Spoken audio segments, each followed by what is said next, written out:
शिशुगोपदेशम् इन्द्रादिदेवगणवन्दितपादपीठम् वृन्दावनालयमहं वसुदेवसूनुम् नवजलधरवर्णं चम्पकोद्भासिकर्णम् विकसितनलिनाश्रियं विस्फुरन्मन्दहास्यम् कनकरुचिरुकूलम् चारुबर्हावचूलम् कमपि निखिलसारं नौमि गोपीकुमारम् वंशीविभूषितकरान्नवनीरदाभात् पीताम्बरादरुणबिम्बफलाधरोष्ठात् पूर्णेन्दुसुन्दरमुखादरविन्दनेत्रात् कृष्णात् परं किमपि तत्त्वमहं न जाने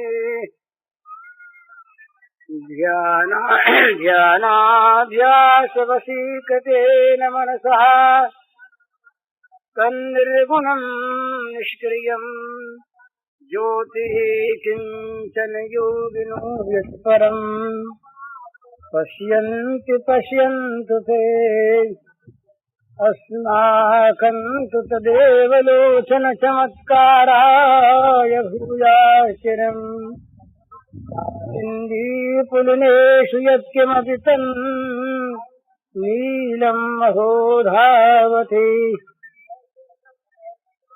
श्रीराममय सब जगजानीकरणं प्रणाम जोर जुगपाणी।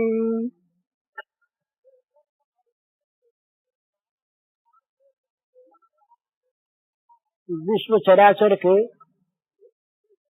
समस्त प्राणियों के रूप में प्रकट अखिल विश्वात्मन भगवान के चरणों में नमस्कार। आप सबको नमस्कार।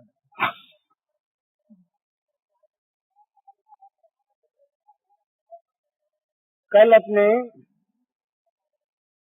गोपी प्रेम की चर्चा चल रही थी।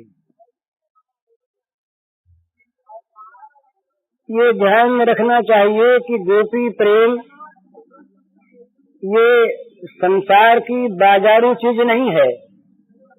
बाजार में बिकने वाले चित्र भी गोपी नहीं और बाजार में बिकने वाले श्री कृष्ण के चित्र भी श्री कृष्ण नहीं और बाजारू कवियों के जो भाव हैं वो भी श्री कृष्ण और गोपी के प्रेम के भाव नहीं। गोपी का और प्रेम का नाम लेकर मनुष्य अपने मन की कुछ भी कह सकता है, कर सकता है, वो अलग चीज है। ये तो परम दिव्य वस्तु है। कल अंत में ये बात हुई थी कि जब तक भोगों में आसक्ति है, जब तक संसार के प्राणी पदार्थों में ममता है, जब तक इंद्रियों के सुख की कामना है, जब तक मन में भोग लिप्सा है और जब तक संसार के भोगों से सुख की अनुभूति होती है, तब तक गोपी प्रेम का प्राकट्य नहीं हो सकता।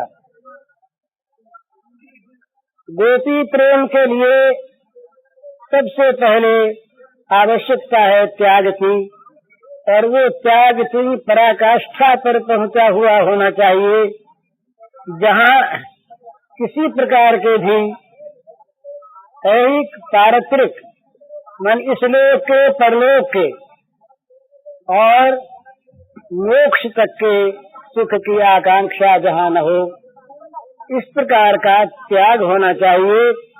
इतनी ऊंची स्थिति है।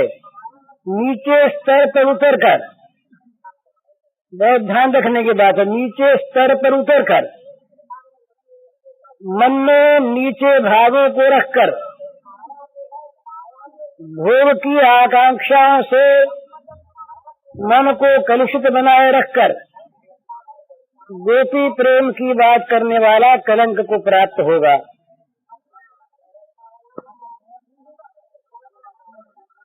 डूबे प्रथम अतल तल में, तब मिलता प्रेम रत्न निर्मल।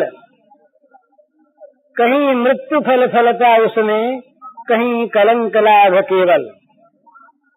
डूबे प्रथम अतल तल में, तब मिलता प्रेम रत्न निर्मल।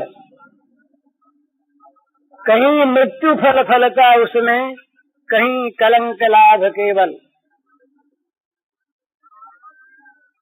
अतल तल में, एकदम गहराई में जब मनुष्य डूब जाता है, अर्थात वृत्तियां सर्वथा अंतर्मुखी हो जाती हैं, जगत के बाहरी विचार और बाहरी भोगों से चित्त उपरत हो जाता है, चित्त विराम को प्राप्त कर लेता है बाह्य भोग लिप्साओं से, तब निर्मल प्रेम की प्राप्ति होती है, निर्मल प्रेम रत्न मिलता है। और यदि कहीं इंद्रिय भोगों में मन लगाए हुए श्री कृष्ण और श्री गोपांगना के नाम पर अपने मन की कलुषित वृत्तियों को चरितार्थ करने कोई जाता है, तो वहाँ या तो उसका पारमार्थिक मरण हो जाता है और या कलंक मिलता है। इसलिए दिव्य गोपी प्रेम की बात जहाँ हो, वहाँ सबसे पहले इस बात को ध्यान में रख लेना चाहिए कि ये चीज सांसारिक इंद्रिय भोगों वाली नहीं है, ये उससे बहुत ऊंची, इतनी ऊंची कि जहाँ किसी भी इस लोक के, परलोक के और मोक्ष के सुख तक की कामना नहीं, वहाँ ये चीज प्रतिफलित होती है, वहाँ इसका प्रतिभास होता है।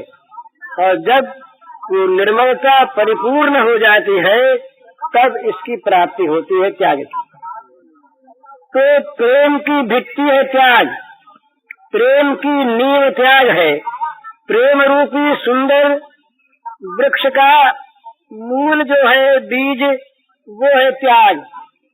जितनी जितनी त्याग की हमारी भूमिका उन्नत होगी, उतना उतना प्रेम के आकांक्षा करने वाले को भगवत प्रेम की, गोपी प्रेम की प्राप्ति होगी। थोड़ा सा इस संबंध में समझ लेना है कि श्री भगवान श्री कृष्ण, श्री राधा, ब्रज और गोपांगनाएं ये अलग अलग वस्तु नहीं है। एक ही भगवान से ये रसास्वादन के लिए इन सब का प्रादुर्भाव होता है, ब्रजमंडल का भी, ब्रजांगनाओं का भी, ब्रजरानी श्रीमती राधिका का भी और इस ब्रज प्रेम का भी। तो इन सब में एक मूल तत्व है। इस पर कुछ एक लिखा हुआ है, वो मैं पढ़ के सुनाता हूँ आपको, उसका अर्थ भी सुनाऊंगा। ये समझने की चीज है, केवल वैसे नहीं। ये क्या है कि ये एक तत्व है, श्री राधा श्री कृष्ण नित्य ही परम तत्व है एक अनूप, नित्य सच्चिदानंद प्रेम घन विग्रह उज्ज्वल तमर स्वरूप। समझते जाइएगा।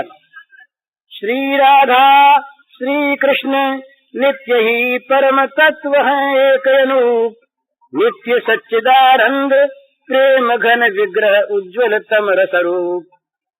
बने हुए दो रूप सदा लीला रस करते आस्वादन, नित्य अनादि अनंत काल लीलारत रहते आनंद घन। काय व्यूह रूपा राधा की है अनंत गोपिका ललाम, इनके द्वारा लीला रस आस्वादन करते श्यामा श्याम। कृष्ण राधिका गोपी जन तीनों का लीला में संयोग, एक तत्व ही तीन रूप बन करते लीला रस संभोग। परम तत्व श्री कृष्ण नित्य है, अनुपम सतचित आनंद घन, सत्संध्य चित चिति आह्लादिनी है आनंद शक्ति रसघन। लादिनी स्वयं राधिका संध्यनी बनी नित्य श्री वृंदावन। बनी योग माया चित करती रसलीला का आयोजन। ये ब्रज तत्व है भला। राधा स्वयं बनी है ब्रज में गोप रमणीयाति अभिराम। लीला रस में क्षेत्र पात्र बन यूं लीला रत श्यामा श्याम। ये जरा समझने का विषय है। श्री कृष्ण और श्री राधा ये दोनों नित्य एक अनुपम परम तत्व हैं। ये नित्य सच्चिदानंद घन है और ये प्रेम घन विग्रह हैं। माने वो सत्य भी हैं, चित्त भी हैं, आनंद भी हैं, परंतु सच्चिदानंद घन ही केवल नहीं है, उसके साथ साथ दिव्य प्रेम रस मानो घनीभूत होकर इस तत्व में मिला हुआ है। ये उज्ज्वलतम जो रस है प्रेम, उस प्रेम के सच्चिदानंद घन रूप घन विग्रह हैं। यूं ये दो बने हुए लीला रस में रहते हैं नित्य नित्य, सदा सदा, अंत काल अनादिकाल। इनकी लीला में कभी विराम हुआ नहीं, कभी होगा नहीं। तो श्री कृष्ण, राधिका, गोपी, इन तीन का लीला में संयोग है। एक ही तत्व तीन रूप बनता है, तब ये लीला सांग होती है। श्री कृष्ण नित्य हैं, सच्चिदानंद घन है, उनकी तीन शक्तियां हैं। जैसा तात्विक रूप कुछ आप लोग जान लें, कुछ समझ लें। तीन इनकी शक्तियां हैं। एक संधिनी है जो सत है, वो संधिनी शक्ति है। चित्त है, चित्त शक्ति है। और जो आनंद है वो लादिनी शक्ति है। तो लादिनी शक्ति तो स्वयं राधिका बनती है, और संधिनी जो है ये वृंदावन बनी हुई है। वृंदावन जो है ये भगवान की संधिनी शक्ति है। और जो योग माया है, जो सारे लीलाओं का आयोजन करती है, योग माया में उपाश्रिता है, ये भगवान की चित्त शक्ति है। सारे लीलाओं का आयोजन करने वाली चित्त शक्ति, जिस व्रज में लीला होती है वो संधिनी शक्ति, और जो श्री राधिका लीला की मुख्य पात्रा है वो भगवान की लादिनी शक्ति। और वही लादिनी शक्ति स्वयं राधा ये अपने ही अंदर से अनंत गोपियों का प्रादुर्भाव करती हैं। और वे गोपियां काव्य रूपा श्री राधा जी की ये प्रेम रसास्वादन में राधा कृष्ण की सेवा में तल्लीन रहती है। ये श्री गोपांगनाओं का काम है, श्री राधा श्री श्यामा श्याम के ये लीला का आयोजन करना। और संधिनी शक्ति है, ये क्षेत्र बनी है। और ये गोपिकाएं पात्र बनी हैं। इस प्रकार ये नित्य लीला चलती रहती है। ये है ये तात्विक रूप। अब इन गोपिकाओं की साधना का, इनका स्वरूप क्या है, ध्यान से सुनिएगा। काम गंध से शून्य सर्वथा, निज सुख की इच्छा से हीन, कृष्ण सुखेच्छा ही जीवन है, नित्य कृष्ण सुख दर्शन लीन। गोपी का क्या स्वरूप है? काम गंध से शून्य सर्वथा। गोपी के मन में इस लोक परलोक और मोक्ष किसी वस्तु की जरा सी भी कामना का गंध नहीं है। काम गंध से शून्य सर्वथा, निज सुख की इच्छा से हीन। हमको सुख प्राप्त हो श्याम सुंदर के द्वारा, इस इच्छा से सर्वथा रहित हैं। कृष्ण सुखेच्छा ही जीवन है, नित्य कृष्ण सुख दर्शन लीन। उनका जीवन है क्या? हमारे द्वारा श्री कृष्ण सुखी होते रहें, ये उनका जीवन है। और वो दिन भर करती क्या है? करती हैं श्री कृष्ण के सुख को देखती रहती है। उनका और कोई दर्शन नहीं है। उनकी सारी फिलॉसफी यहाँ समाप्त हो जाती है। कृष्ण प्रेम रस सार निर्मित है उनका अति दिव्य शरीर। नव नव कृष्ण सुखाभिलाष को से रहता उनका चित्त अधीर। जरा गोपी के हृदय को देखिए, ध्यान से देखिए, उनका शरीर काहे से बना है? श्री कृष्ण के प्रेम रस सार से, श्री कृष्ण के प्रेम के रस का जो सार है उस सार से बना है उनका दिव्य देह। ये गोपी देह है, पंच भौतिक नहीं। और उनका चित्त जो है ये शांत नहीं है, योगियों में शांत होगा। उनका चित्त अत्यंत अशांत है, अत्यंत अधीर है। किस बात को लेकर? नई नई श्री कृष्ण को सुख पहुंचाने की इच्छा उन्हें अधीर करती रहती है। भोग की इच्छा नहीं, वैकुंठ की इच्छा नहीं, दिव्य लोकों की इच्छा नहीं, संसार के मान सम्मान से कूड़े करके इनकी तो बात ही नहीं। क्या इच्छा है? श्री कृष्ण को अभी किसी बात से सुख पहुंचा तो नई इच्छा पैदा हो गई, यूं सुख पहुंचा और सुख पहुंचे, उनको और सुख मिले, उनको और सुख मिले। श्री कृष्ण के नए नए सुख के अभिलाषा से उनका चित्त नित्य अधीर रहता है। ये उनके चित्त की अशांति है। यदि श्री कृष्ण सुखी हो तो अति दुख उन्हें हो अति सुख रूप, दुखो दधि में रहकर भी वे सुख का अनुभव करें अनूप। उन्हें यदि दुखों के समुद्र में निमग्न रहना पड़े, उनको यदि दुखों के समुद्र में डाल दिया जाए, समुद्र में भला मामूली दुख नहीं, दुखो दधि, दुख के समुद्र में उन्हें डाल दिया जाए, चारों तरफ दुख ही दुख हो, पर यदि उनको जान पड़े इसमें हमारे प्रियतम श्री कृष्ण का सुख है, तो दुखो दधि में रहकर भी वे सुख का अनुभव करें अनूप। अनुपम सुख का अनुभव करती हैं, ये उनके हृदय का भाव है। तो भी निज सुख वांछा लेशे न करके न उनके मन में तनिकन काम विकार। अपने सुख की न तो उनमें इच्छा है और न उनके मन में कहीं पर जरा सा भी काम दंड का विकार है, तथापि तो भी किस सुखेच्छा से वे करती निज सुख को स्वीकार। तब भी श्री कृष्ण को सुख होता है, इसलिए वे अपना सुख स्वीकार करती हैं उनके सुख के लिए। सुख उपभोग काल में भी वे नहीं भूलती प्रिय सुख काम, इसीलिए वे निज सुख में नित रहती अनासक्त निष्काम।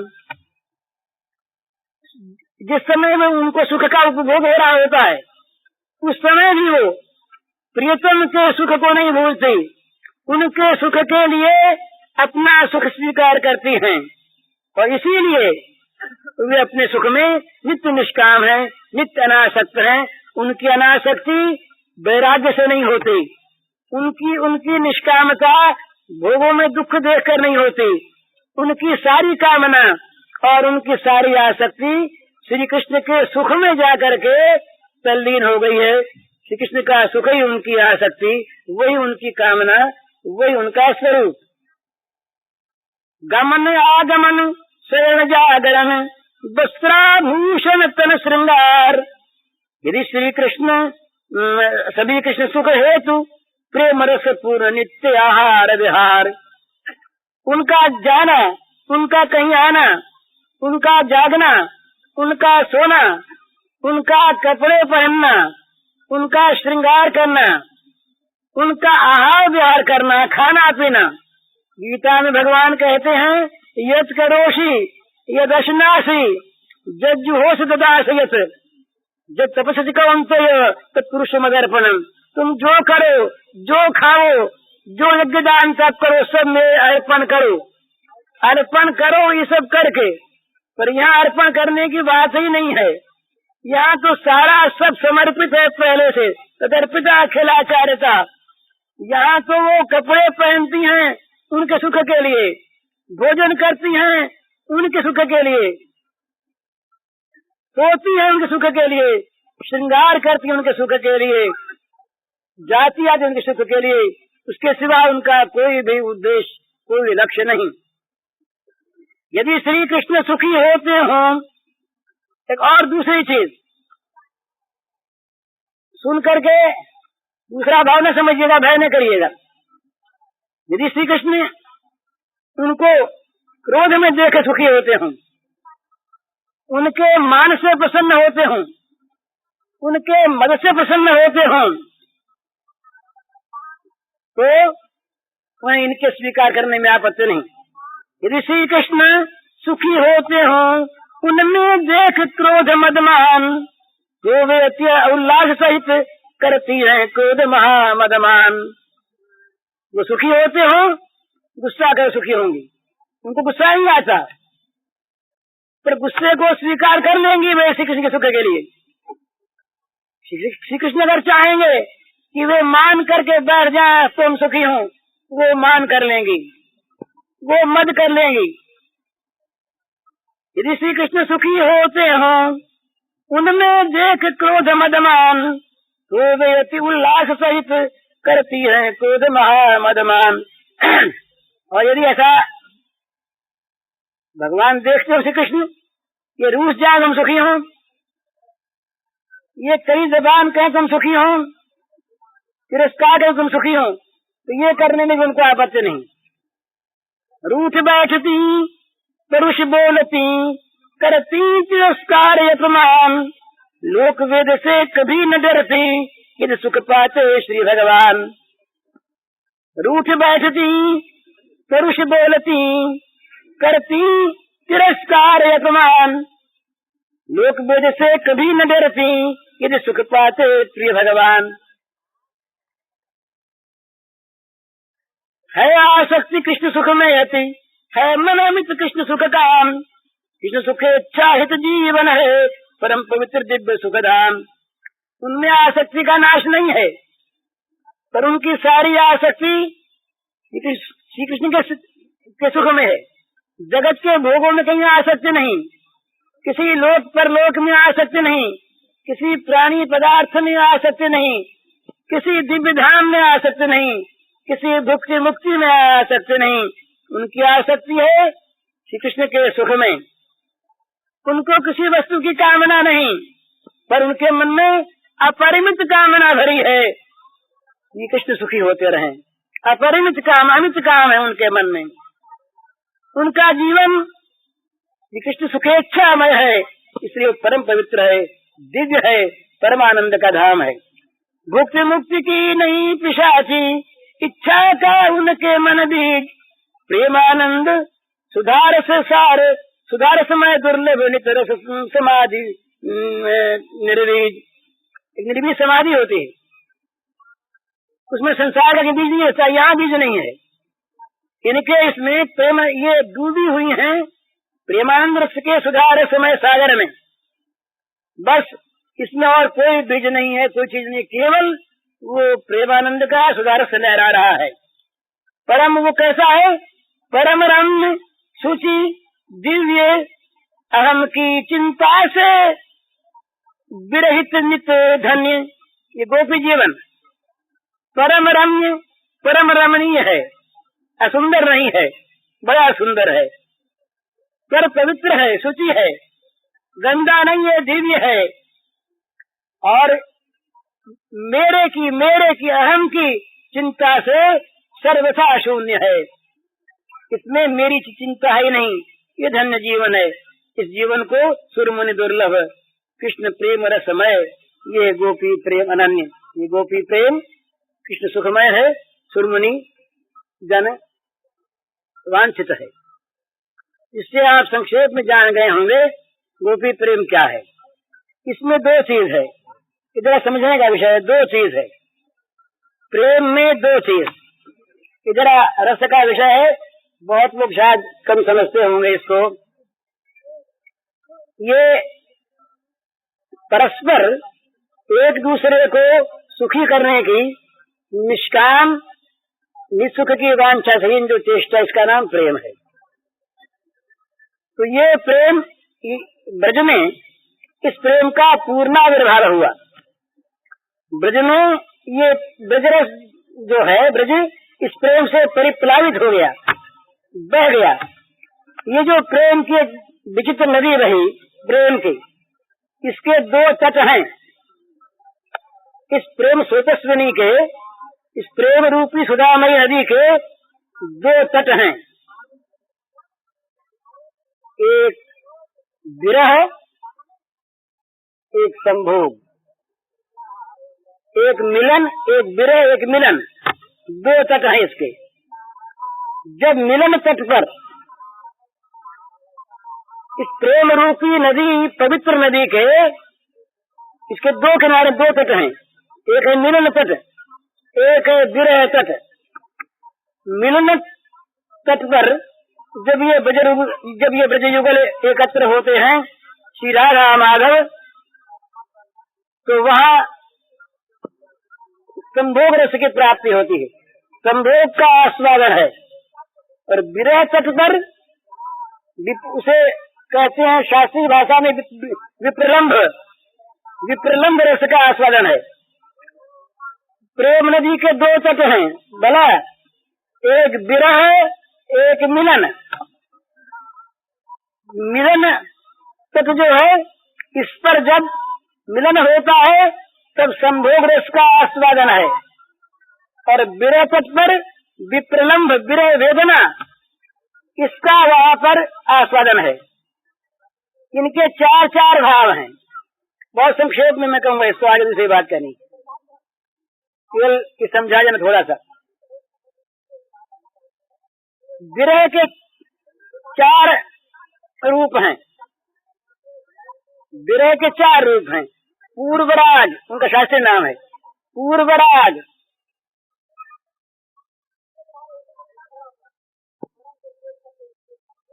प्रवास,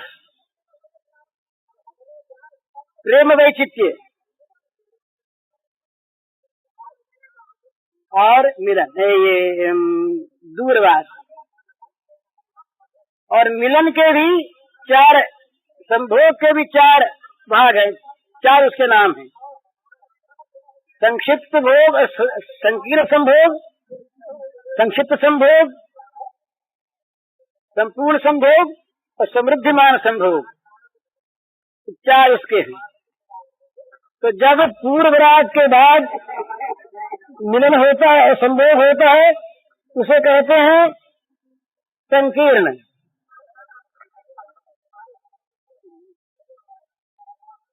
जब मान के बाद मिलन होता है, उसे कहते हैं संक्षिप्त संभोग।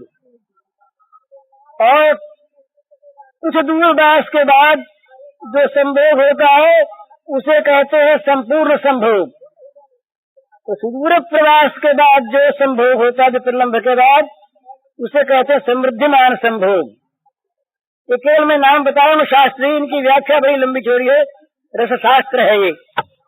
इसी प्रकार विरह में पूर्वराग, मान, प्रेम वैचित्य और सुदूर प्रवास, ये चार विरह के भोग हैं।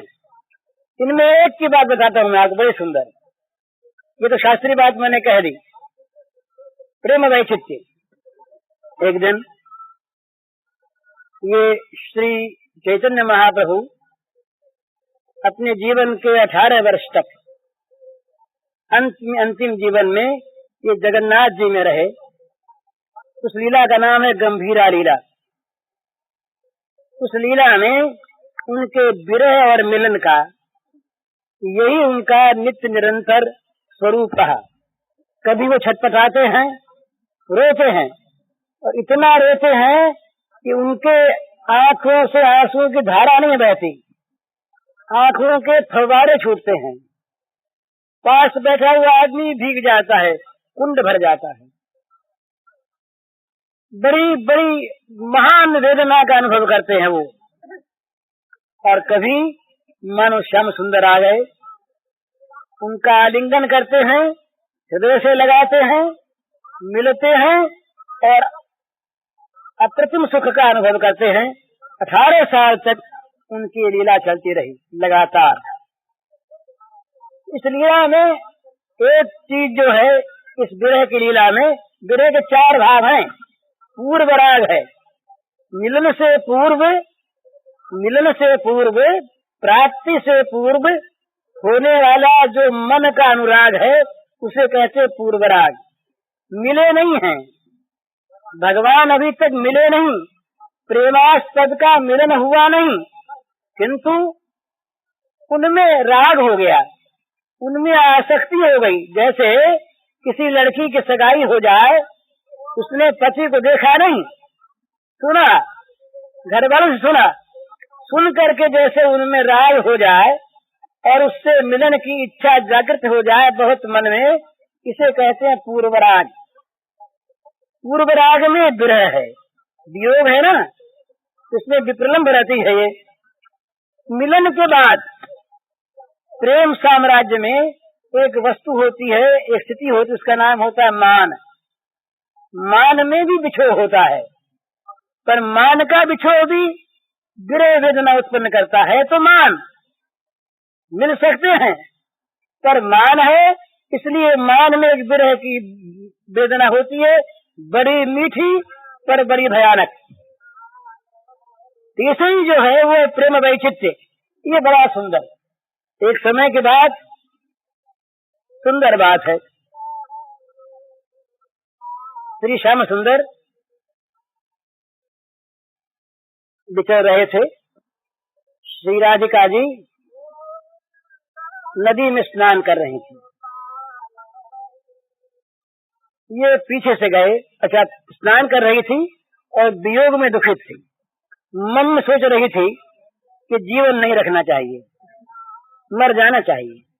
मरे कैसे? विष खा लें और कुछ कर लें, कोई जानवर काट जाए, सांप काट जाए। इतने में श्री कृष्ण ने पीछे से आकर अपनी दोनों भुजाओं से उन्हें पकड़ लिया। उन्होंने समझा दो सांप आ गए। हमने सांपों को मनाया था ना, सांपों को मनाया था कि सांप आवे तो सांप आकर के डस ले। अनुभव हुआ उनको मन में कि सांप आ गए। अब वो सांपों का भगवान के करों का जब स्पर्श हो तो बड़े भगवान के कोमल वो भुजलता भगवान की, तो स्पर्श होने पर सांप की भी बड़ी कोमल त्वचा होती है। तो मालूम ही है तो सांप, देखो ना कितने कोमल कोमल लगते हैं, सांप हैं। और ये हाथ जो पंजे ये हो गया, ये दिखते हैं हाथ, पर मालूम होता है सांप के फन है। ये हाथ जो है ये सांप के, दो सांपों के दो फन है। पर अब वो सोचते काटते क्यों नहीं, इतनी देर हो गई है भगवान, ये काटते क्यों नहीं। भगवान ने दो सांप भी भेज दिए और उन्होंने आकर के और पकड़ भी लिया सांपों ने। अब वो सांप काटते क्यों नहीं, वो फन तो फैलाए हुए हैं, फन फैलाए हैं, काटना चाहते हैं, काटते क्यों नहीं। भगवान सामने आ गए, हाथ छोड़ दिया, तब तो ये डर गई, ये क्या हो गया, अरे सांप मुझे निकाल, मैं बड़ी अभागिन हूँ, मुझे तो विरागनी में जलना ही है, मुझे सांप क्यों काटने लगे। श्याम सुंदर सामने खड़े हैं, दिख रहे हैं, उनको दिखता है, अपने को भूल गई। और ये मैं खड़ी हूँ, आप खड़ी थी ना, आप अपने को भूल गई। सामने श्याम सुंदर खड़े हैं, श्याम सुंदर को अपने नेत्रों से स्वयं देख रही हैं और देख कर समझ क्या रही हैं, अपने को भूल गई। तो सामने जिनको देख रही हैं समझ कि ये मैं राधा हूँ, उनमें राधा भाव करके अब पुकारने लगी, हा कृष्ण, हा श्याम सुंदर, मुझे सांपों ने काटा नहीं, मैं बड़ी दुखनी, तुम मुझे आकर के दर्शन दो, तुम्हारे बिना मेरा जीवन निस्सार, मेरे प्राण निस्सार, मेरे आत्मा में जीवन नहीं, पर मैं मर नहीं रही।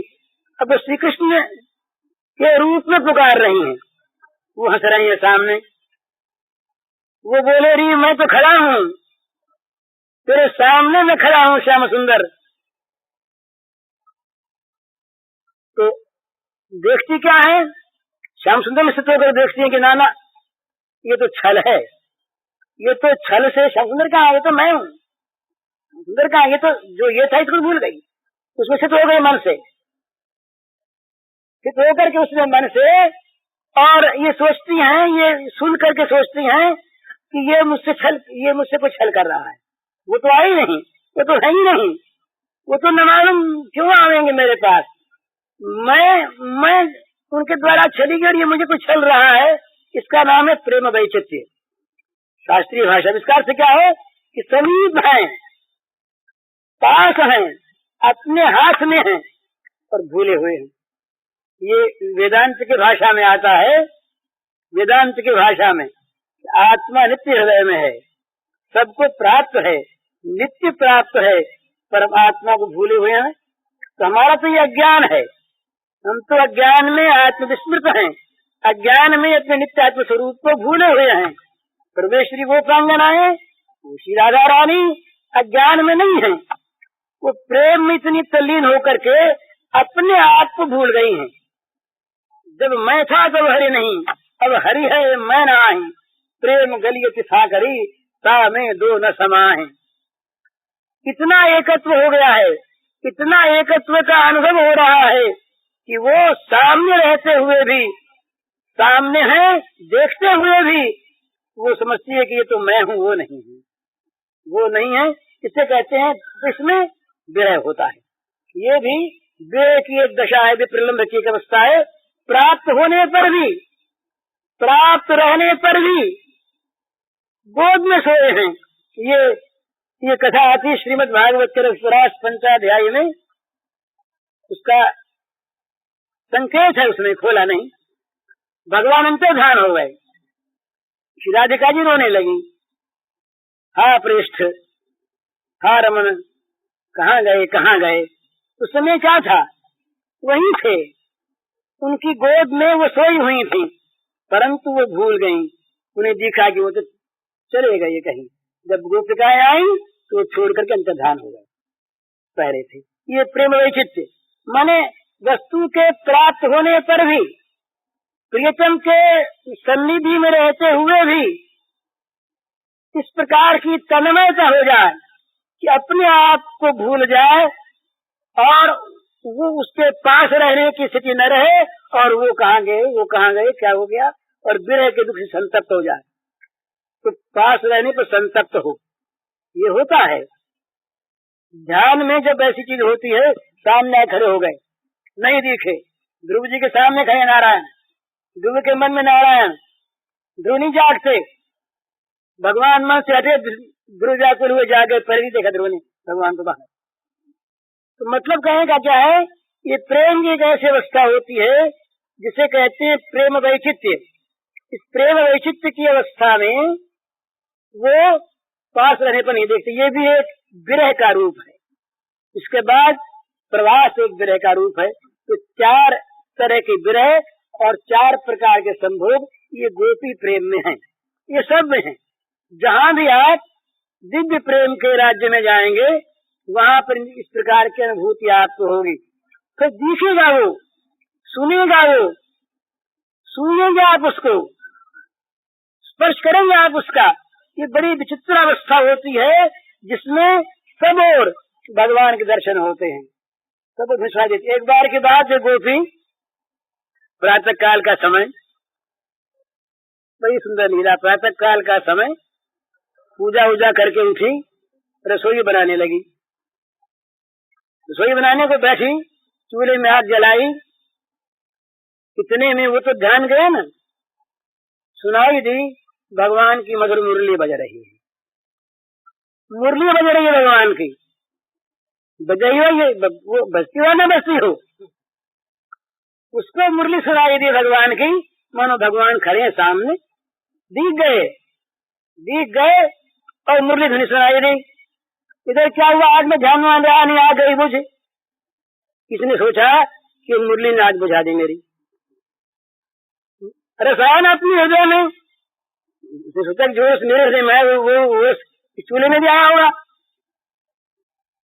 मेरे हृदय में मुरली ने जिस रस की धारा बहा दी है, धारा कभी रुकती नहीं, मुरली की ध्वनि ने मेरे हृदय में रस की धारा बहा दी। वही धारा सारे जगत में बह गई, वही धारा मेरे चूल्हे में आ गई और मेरी आग बुझ गई। तो लगी उलाहना देने, प्रार्थना करने लगी। मुरहरे रंदन समये माकुर मुरलीरवं मधुरम, मुरहरे रंदन समये माकुर मुरलीरवं मधुरम, नीरस मेधोरसतां कृशानुरूप सतरताम। अरे मुरारी, मैं रसोई बनाया करूं, उतनी देर तो मुझे शांति से रहने दिया करो तुम। मुरहर रंधन समय, रसोई बनाने के समय, माकुर मुरली रवम मधुरम। हे मुरारी, मैं रसोई बना रही हूँ, इस समय तुम मुरली मत बजाओ। माकुर मुरली रवम, मुरली रवम माकुर, मुरली की ध्वनि मत करो तुम इस समय। भाई क्या हो गया? नीरस मेधोरसता, मेरी सूखी लकड़ियां गीली हो गई। सूखी लकड़ी जो मैंने दी थी चूल्हे मिला करके, कि तेरी मुरली ने रस बहा करके उस लकड़ियों को गीला कर दिया। तो क्या हो गया? कृषानुरूप कृषि करता, मेरी आग बुझ गई। कृषाणु जी आग जो थी, आग बुझ गई, मत बजाए इस समय मुरली। अब देखिए, तो कोई बना रही है वही, या दोहने वहनने मथनोपलेप प्रेम खेंख नारुदितो क्षण मार्जनादौ गायन्ति चैन मृतधियो श्रुकंठ्यो। हरिओम तत्सत। पूज्य श्री भाई जी के इस प्रवचन का शीर्षक है गोपी प्रेम का दिव्य स्वरूप, और इसका कैसेट संख्या है 43D।